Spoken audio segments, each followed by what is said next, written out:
mesmo. Não está no jumentinho. No capítulo 21, é bem... os acontecimentos da sua entrada em Jerusalém, na verdade, é há 6 dias da sua crucificação. Isso. Então, é o que eles chamam nos católicos, protestantes, a Semana dos Ramos. Hein? É a Semana dos Ramos antes da Páscoa. Então, também corresponde ao que a gente viu, em parte, já no estudo bíblico, a profecia das 70 semanas de Daniel. Porque essa entrada em Jerusalém é o final, é o cumprimento da profecia, a 69ª semana. Depois falta agora uma, que a gente está esperando, né, aguardando, que vai ser uma parte antes a metade da semana antes da grande tribulação, e a outra metade, a grande tribulação, é o julgamento. Só que a gente não vai estar mais aqui para essa última semana. Amém. Graças a Deus a gente vê as coisas dessa forma, né? Através da Escritura, especialmente através do capítulo 24 de Mateus também, que dá uma boa explicação sobre esses fatos. Então vamos começar a ler. Aí eu vou, às vezes, a gente vai voltar para Daniel, para outros trechos do Antigo Testamento, para ver como é maravilhoso essas coisas que sempre já foram anunciadas, né? E profetizadas. Então, vamos ler a entrada de Jesus em Jerusalém e como que aconteceu isso em detalhes. Capítulo 21, então, de Mateus, versículo 1. Quando já se aproximavam de Jerusalém, Jesus e seus discípulos chegaram a Betfagé, no Monte das Oliveiras. A gente fala muito desse Monte das Oliveiras, hein? Na palavra, assim. Esse Monte das Oliveiras, na verdade, é quase um bairro, né? Não é Jerusalém mesmo. Betfagé fica a 4 quilômetros de Jerusalém. Então estava chegando lá, então não diretamente em Jerusalém. Jesus enviou em frente 2 discípulos. Vão àquele povoado adiante, que é Betfagé, disse ele. Assim que entraram, verão uma jumenta amarrada com seu jumentinho ao lado. Desamarre os animais e tragam-nos para mim. E se alguém lhes perguntar o que estão fazendo, digam apenas que o Senhor precisa deles.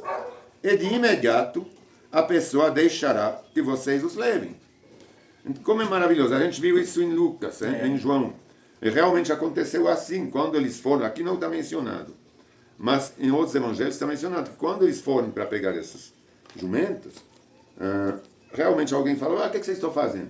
Não, o Senhor precisa deles. Então tá bom, pode levar. Aí você vê que são 2. É uma jumenta, a mãe, e o filhote.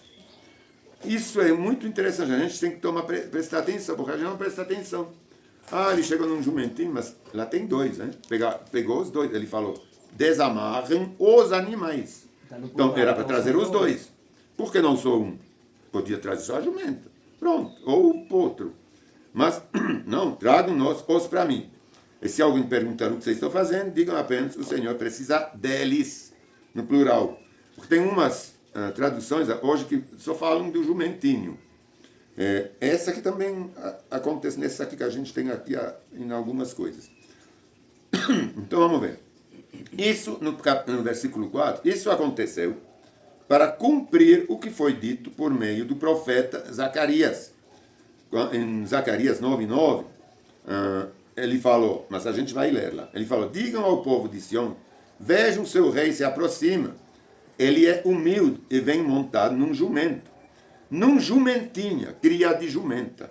Então você vê que a gente vai lá para Zacarias, está escrito assim, mas um pouquinho diferente também. Tem algumas nuances que são interessantes de ver. Você vê que ele não foi na jumenta, ele foi no jumentinho.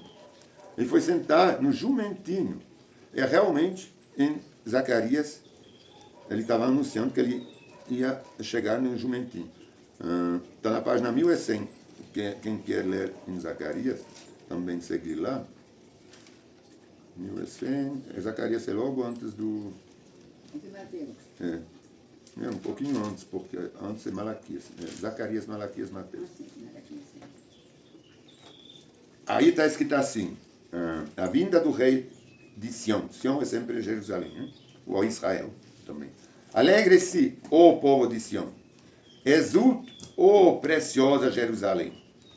Vejam, seu rei está chegando. Ele é justo e vitorioso, mas também é humilde e vem montado num jumento. Num jumentinho criado de jumenta. Está escrito aqui, o que não está lá, alegre-se o povo de Jerusalém, de Sião, hein? Exulte, ó preciosa Jerusalém. E a gente vai ver que realmente é isso que aconteceu agora. Apesar daqui não estar relatado, aqui está escrito, digam ao povo de Sião, vejam o seu rei se aproxima. Ele é humilde e vem montado num jumentinho criado de jumento. Os 2 discípulos fizeram como Jesus havia ordenado. Trouxeram a jumenta e o jumentinho e puseram seus mantos sobre o jumentinho e Jesus montou nele. Aqui, esses mantos são celas, na verdade. Não é cela, é manto. Mas era tipo para ele não sentar no couro. Você vê que eles puseram os mantos sobre os 2. Mas ele montou no jumentinho. Não, aqui está escrito. Tem alguém uma versão onde está escrito que eles puseram sobre os 2? Você tem a mesma Bíblia, né? Quem tem? A Milena vai ler aqui. Os 2, os 6. Os 6 ou 7? 6 e 7. 6 e 7. Os discípulos foram e fizeram o que Jesus tinha ordenado. Trouxeram a jumenta e o jumentinho. Colocaram sobre eles os seus mantos. Sobre eles, hein? Sobre eles os seus mantos e sobre estes Jesus montou. Essa aqui é mais certa, na verdade, porque essa nossa é uma nova tradução, né? A NVT. Aqui eles já foram direto, falando que eles tinham colocado o manto só no jumentinho, que ele sentou nele, na verdade. Mas nos textos originais, você vê que eles puseram nos 2. Isso é importante. Aqui não está mais relatado. Mas é importante, por quê? Porque quando ele entra em Jerusalém, que a gente vê agora, ele entra com uma jumenta que tem uma cela, mas que é vazia. E isso para eles lá tinha um grande significado na época. Porque, na verdade, ele é visto, a gente vai ver que ele é visto como sendo o rei agora de Israel, mas o rei espiritual, né? Que ele vem de Deus. Ele é o Salvador, ele é o Messias. O pessoal em Jerusalém, quando eles gritam Hosana e tudo que a gente vai ver, eles reconhecem ele não como rei, como Herodes, ou assim, como eles queriam que ele fosse antes. Mas eles reconheciam ele realmente como Messias. Porque ele vem com essas 2 jumentas, com a jumenta e o jumentinho. Essa aqui coincide, então, com a profecia de Zacarias. Exatamente, de Zacarias e de Daniel, que a gente vai ver. Eu vou ler, mas é muito importante esse fato que tem também uma cela, mas que é vazio. Por quê? Porque essa aqui representa Israel, que o rejeitou, que é ausente, que não está com ele, que o rejeitou.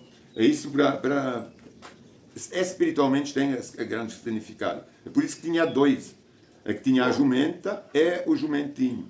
Ele entra, mas está sozinho, no jumentinho. Ele tinha levado a jumenta para o povo ir com ele. Entendeu? Espiritualmente, a salvação. Vem comigo, me segue. Só que está vazio. É por isso que é importante, às vezes, não sair muito das traduções originais. Só para explicar porque são 2. Né?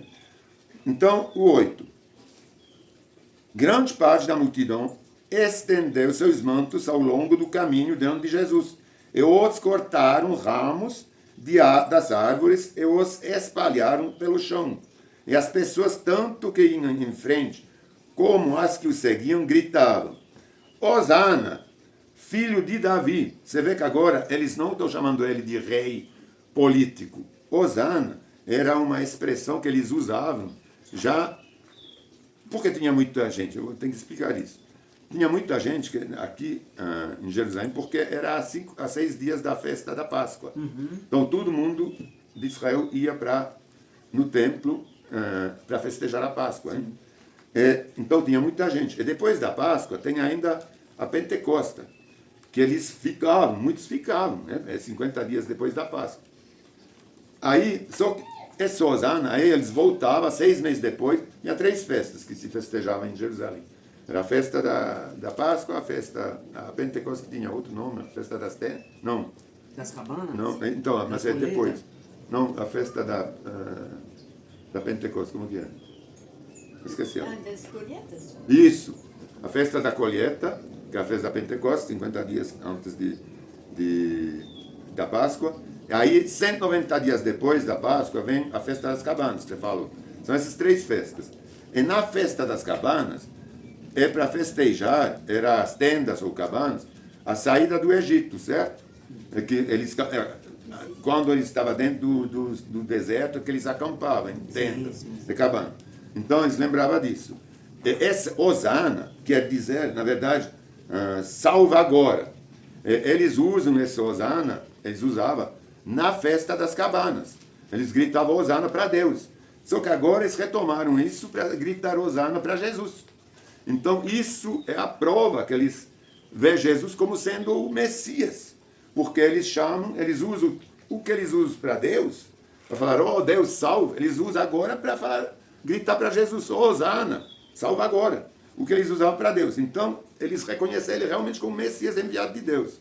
Isso não tem dúvida. Porque senão eles não falavam Hosana para ele, porque era reservado para Deus, na festa das cabanas. Então, ele fala, Hosana, filho de Davi. Isso quer dizer, salva agora. Bendito é o que vem em nome do Senhor, de Deus, hein? Hosana no mais alto dos céus, que é o Messias. Esse aqui é muito claro. Quando Jesus entrou em Jerusalém, toda a cidade estava em grande alvoroço, por causa tinha muita gente. Aí eles falam, quem é esta? Alguns perguntavam. Aí que eles explicavam, a multidão respondia, é Jesus, o profeta de Nazaré da Galileia. O profeta, claro que eles não tinham outro nome, era o Messias, o profeta, que eles chamavam de profeta, de Nazaré da Galileia. Esse fato que é relatado para Zacarias, que a cidade estava em alvoroço, tinha muita gente, tinha muita alegria. Ele não falou lá na profecia, está todo mundo se alegrando. Era uma grande festa. E o que aconteceu aqui? Os que estavam com ele reconheceram ele como Messias.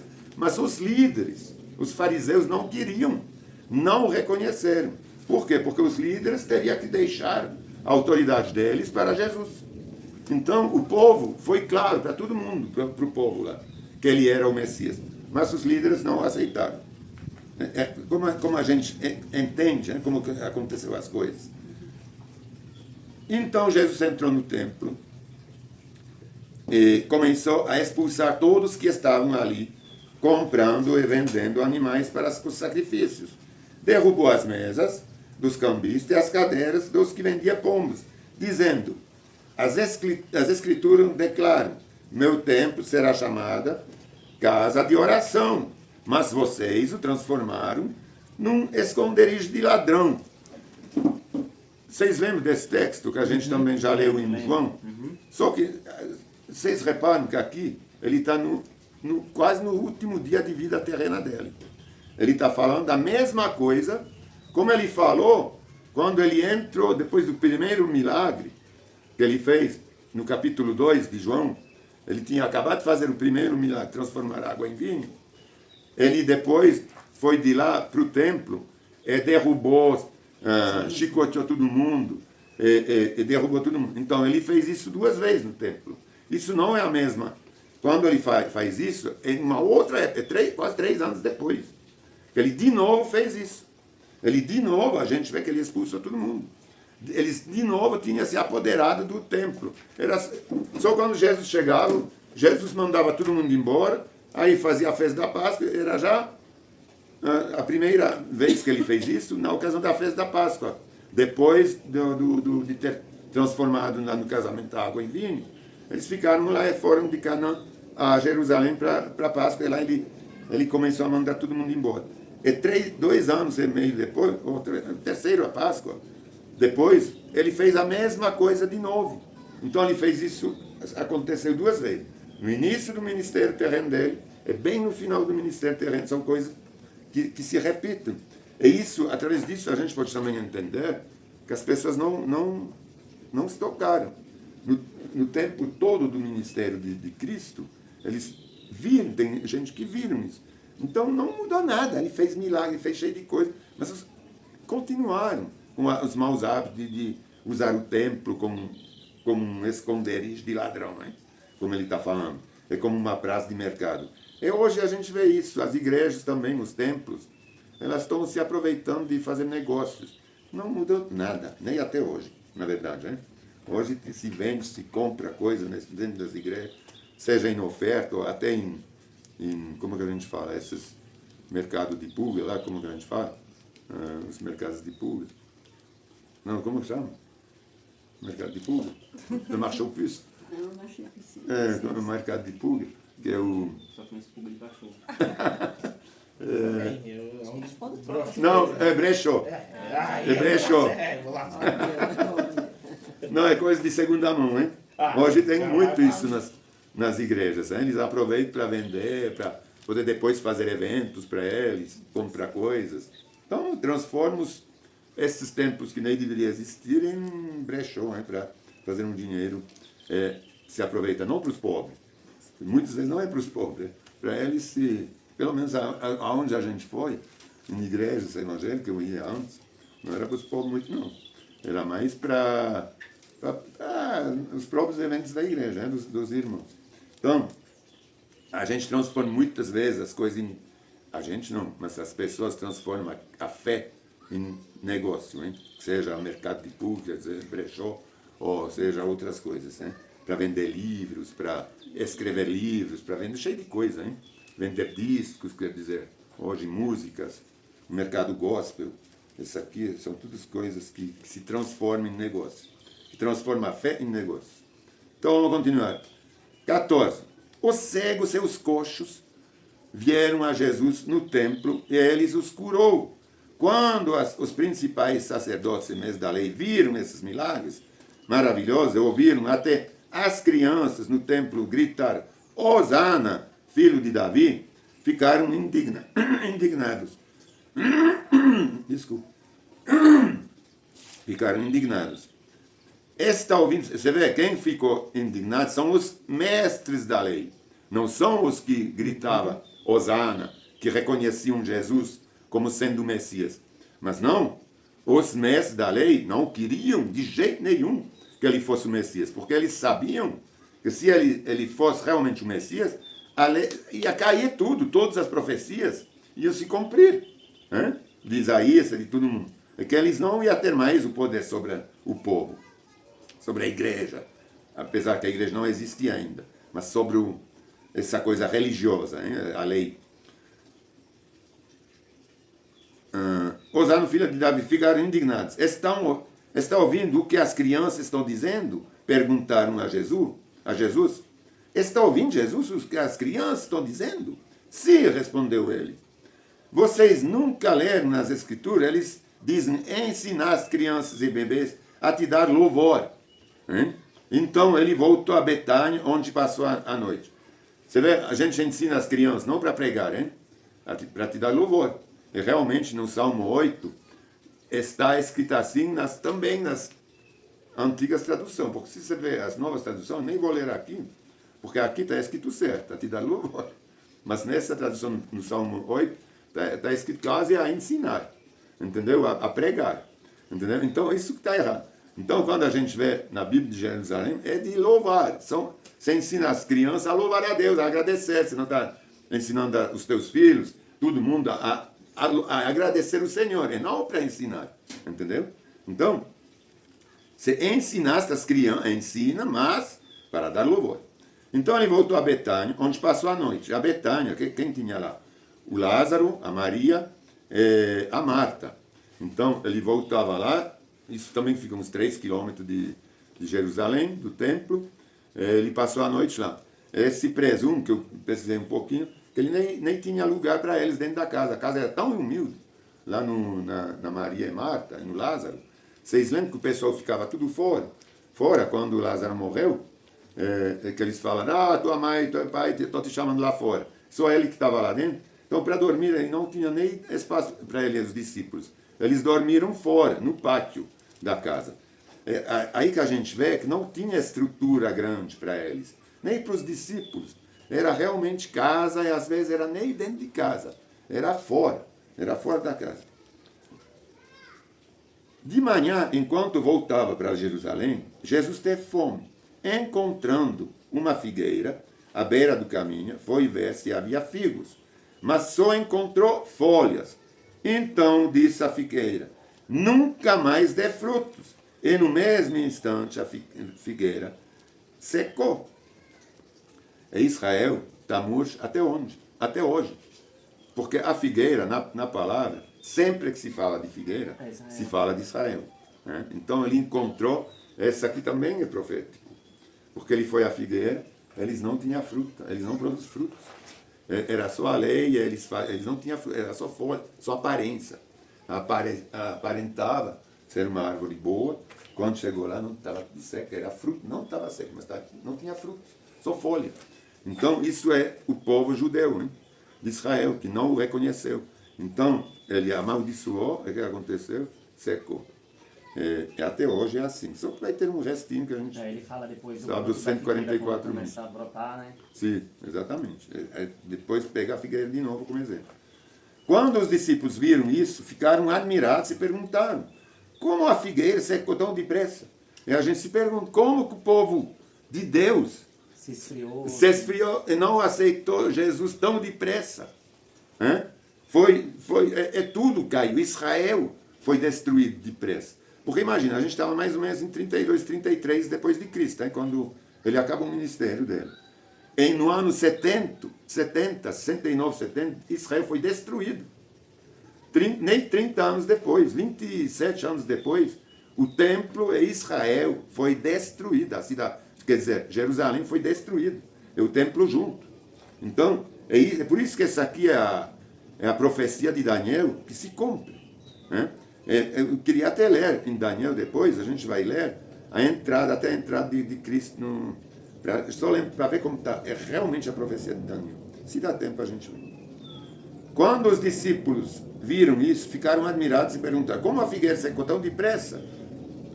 Jesus respondeu: eu lhes digo a verdade. Se vocês tiverem fé e não duvidarem, poderão fazer o mesmo que eu fiz com esta figueira e muito mais.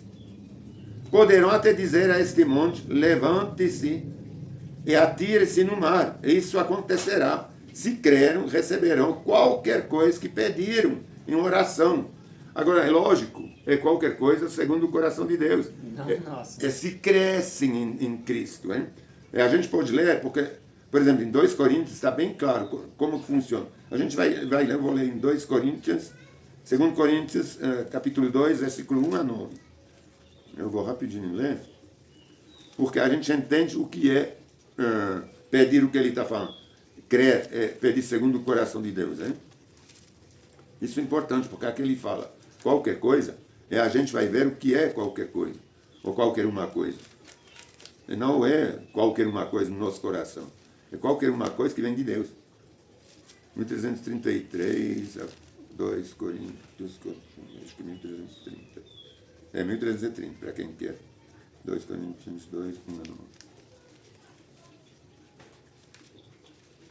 Não, não é 1370, não. 2 Coríntios. Aqui eu fiz um erro, acho. É 2 Coríntios, quanto? 2, 1 a 9, mas não sei se é 2 mesmo. Acho que vou ver se realmente é 2 Coríntios. Acho que não. É 1 Coríntios, não? É isso? 1 Coríntios, 2 Coríntios. Calma aí, eu já estou chegando lá, só. Eles são muito curtos, esses capítulos.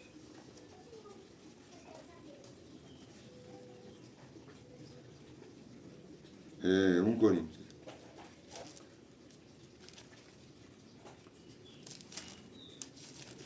Então, 1 Coríntios. 2, 1 a 8, hein? Isso? 1 a 9. 2 Coríntios, versículo capítulo 2, 1 a 9.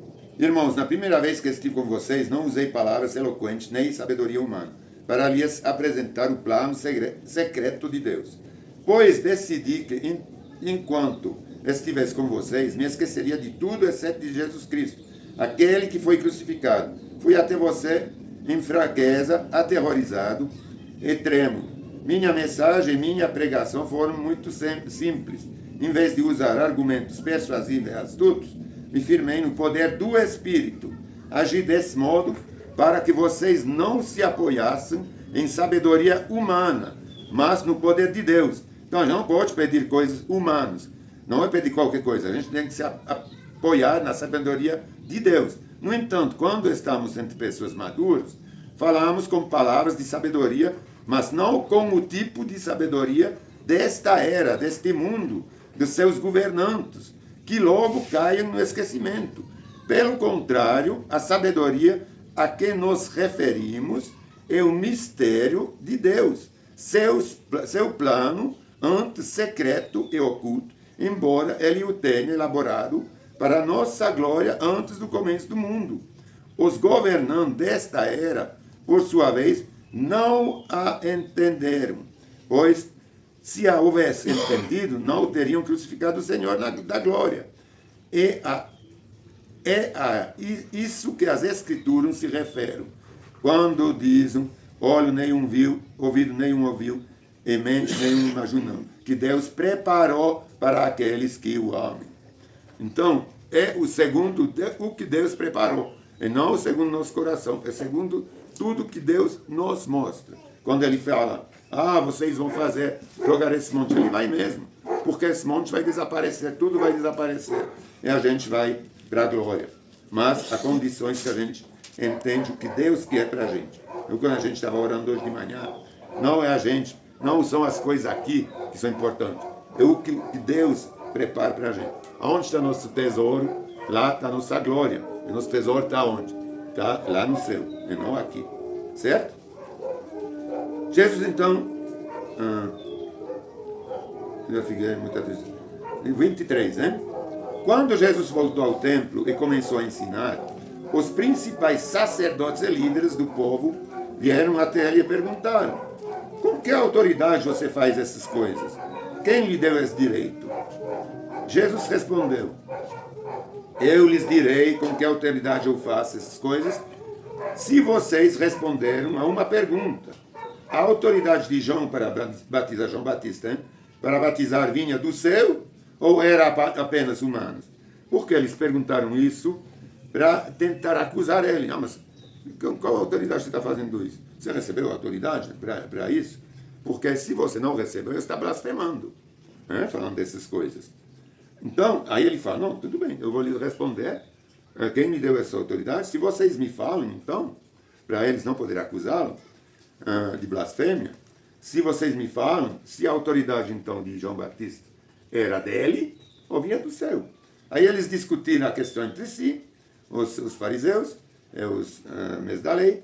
Se dissermos que vinha do céu, ele perguntará, por que então não cremos em João? Mas se dissermos que era apenas humana, seremos atacados pela multidão, pois todos pensam que João era um profeta, porque obviamente eles falam que João Batista não era profeta, porque nunca mais houve profetas, por centenas de anos. E de repente chega o João Batista anunciado, lá em Isaías, em vários lugares, e começa a profetizar, a batizar. Aí eles não podiam, de repente, então eles recusavam ele, porque eles não queriam que ele fosse um profeta. Eles queriam sempre, como Jesus, eles queriam ficar com o poder da lei. Por fim, responderam a Jesus, não sabemos. E Jesus replicou, então, eu também não direi com que autoridade eu faço essas coisas. Porque aí eles não conseguiram o acusar. Porque se ele dissesse, não, eu recebi do céu, meu pai, eu sou filho de Deus vivo, então eles iam acusar ele de blasfêmia, porque ele não tinha morrido, não tinha ressuscitado. Ia fazer a mesma coisa que fizeram com João Batista depois. Decapitaram ele até. Não eles, mas através deles, que também não acreditavam nele. O que acham disso? Agora, ele está dando uma parábola muito interessante também. O que acham disso? Um homem, que seria Deus, esse homem, a gente tem que entender que é Deus, que tinha 2 filhos, que são líderes, um dos filhos seriam os líderes da lei, e os outros seriam os fiéis, naquela época falando da lei. Ele está pegando a lei como referência a Jesus. Então, um homem, Deus, que tinha 2 filhos, os líderes e os fiéis, diz ao mais velho: filho, vai trabalhar no vinhedo hoje. O filho respondeu: não vou. Mas depois mudou de ideia e foi. O vinhedo, a vinha, é o reino dos céus, hein? Sempre nas parábolas. Quando a gente fala de vinha, é o reino dos céus, onde tem um Senhor. Vai, trabalha para o reino dos céus e não para as coisas terrenas.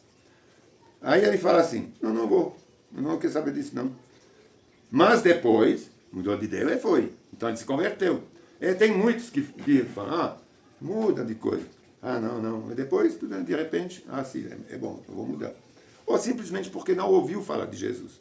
Então não quer trabalhar para Deus. Depois ouve falar de Jesus, da salvação, e se converte. Aí ele fala assim: então o pai diz ao outro filho, ao segundo: vá você. E ele respondeu: sim, senhor, eu vou, mas não foi. Esses aí são os líderes, certo? Mas não foi. Qual dos dois obedeceu ao pai? Eles responderam: o primeiro. Claro. Então Jesus explicou: eu lhes digo a verdade, de cobradores de impostos e prostitutas, cobradores de impostos e prostitutas entrarão no reino de Deus antes de vocês, os líderes. Por quê? Os prostitutos, cobradores de impostos, são os ladrões. Eles faziam a coisa ruim, não ia, a gente não quer. Mas quando conheceram Jesus, falaram: não, tudo bem, a gente mudaram de ideia. Eles se converteram, e pararam e foram. É por isso que falam: então Jesus explicou, ele lhes diga a verdade. Cobradores de impostos e prostitutas entrarão no reino de Deus antes de vocês. Pois João veio e mostrou o caminho da justiça, mas vocês, os líderes, não creram nele enquanto cobradores de impostos e prostitutas creram. E mesmo depois de verem isso, vocês se recusaram de mudar de ideias e crer nele. E é verdade, eles viram o povo se converter. E quando Jesus entrou em Jerusalém, esses líderes viram que era o Messias. Entenderam, se o povo entendeu que tinha muito menos instrução e sabedoria da lei e das profecias dos profetas, então eles obviamente também entenderam, mas eles não o reconheceram como Messias. Até hoje. Agora o povo tinha o reconhecido. Então é por isso que ele fala: não, eles sim, mas vocês não. Aí ele pegou um outro exemplo, que é a mesma coisa, mas uma outra parábola, para a gente poder entender isso também. Agora ouçam outra parábola dos lavradores. O dono, que é de novo Deus, deu uma propriedade, plantou um vinhedo, que é o reino de Deus, o dono Deus, plantou um vinhedo. Construiu uma cerca ao redor do reino de Deus. Entre só quem tem o direito. Um tanque de prensar, uma torre para o guarda. Depois arrendou o vinhedo a alguns lavradores, alguns líderes. Partiu para um lugar distante. Ele entregou tudo isso para quem? Para os fariseus, para os doutores da lei, certo? Ele foi embora. Aí voltou depois de muito tempo. Aí partiu para um lugar distante. No tempo da colheita da uva, enviou seus servos a fim de receber a sua parte da colheita. Os lavradores agarraram os servos, espancaram um deles, mataram outro e apedrejaram um terceiro. Esse servo, sabe quem? Isso, perfeito. São os profetas, que foram todos mortos, todos mortos. Então, o dono da propriedade enviou um grupo maior de servos para receber a parte deles, mas o resultado foi o mesmo. De novo, manda outros profetas, foi o mesmo. Por fim, vê quem ele enviou. O dono, que é Deus, enviou seu filho, quem é? Jesus, hein? Enviou seu filho, Jesus, pois pensou: certamente respeitarão meu filho. Então ele enviou seu filho para entrar em Jerusalém, para fazer todos os milagres, para nos salvar. 3 anos de ministério.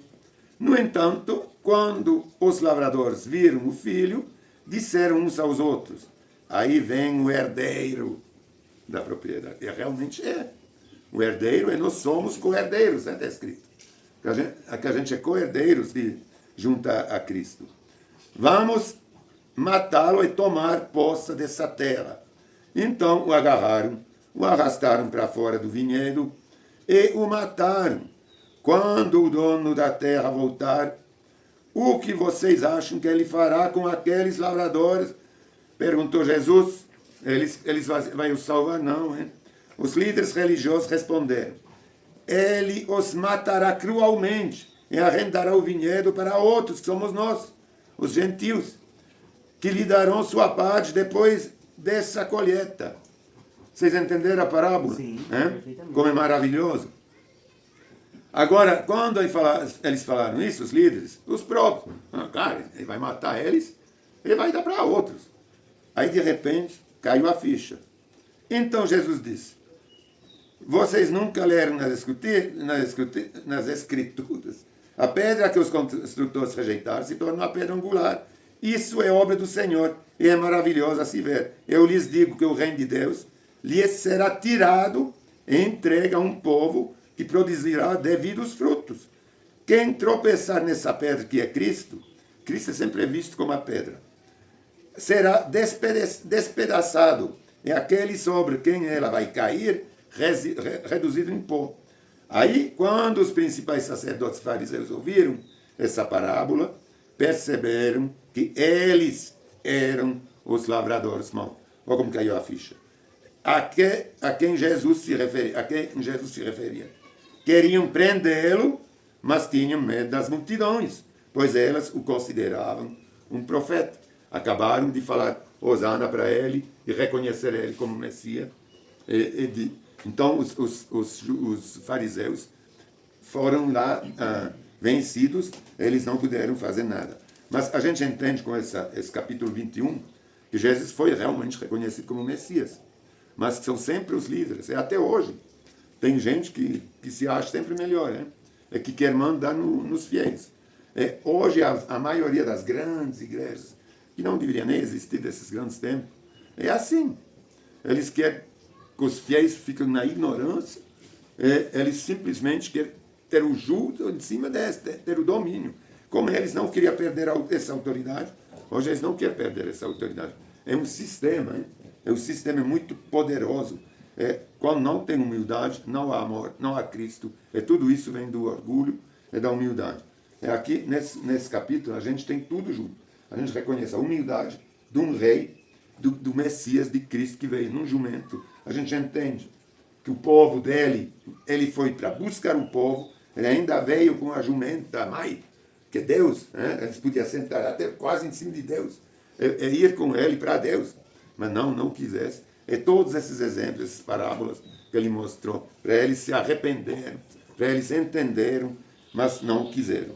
Mas o povo, como a gente aqui, a gente tem essa humildade, a gente não quer ser orgulhoso, a gente não quer ser melhor que ninguém, portanto, ele vai nos dar, ele nos dá, já nos deu esse reino, como ele falou. Eu vou tirar esse reino de todo mundo que fala: eu sou salvo, eu sou de Deus, eu sou assim, eu ganhei, não. Eles vão chegar lá, cheio de orgulho, cheio de coisa. Eu não te conheço, não. A gente não conhece vocês, não. Eu vou dar para esses outros, esses humildes. Que somos nós. Então vamos sempre ficar nessa humildade, agradecer pelo amor que a gente tem, pela consciência que a gente tem.